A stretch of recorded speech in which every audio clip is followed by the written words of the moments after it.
Ito na yun guys. Ito na naman tayo. 17.4 is na officially released. Kagabeng madaling araw. So what is new these features? So yon, it's very important sa akin tong 17.4 because meron siyang nirelease na third party app ata yun, the which is pwede ka na makapag-download ng mga Fortnite, parang ganun yata. I'm not sure Tignan natin pag in-update ko na to. Kaso guys, only Europe nga lang to.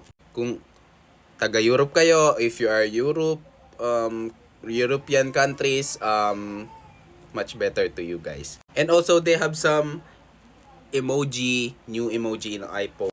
All of the apps, they are improvement, especially the Apple Podcast and security updates and bug fixes, guys. Kung mabilis ma-drain yung phone nyo, recommended this. And madaming nagsasabi sa akin na madaming bugs sa iOS 17.3, the which is mga keyboard typings or something.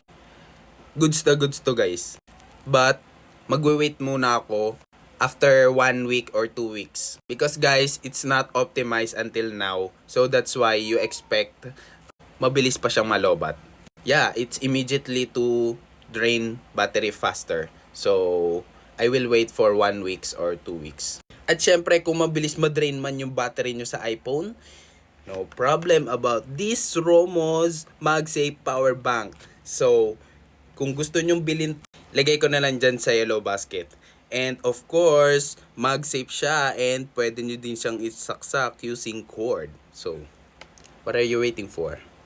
Buy it. Buy now pala.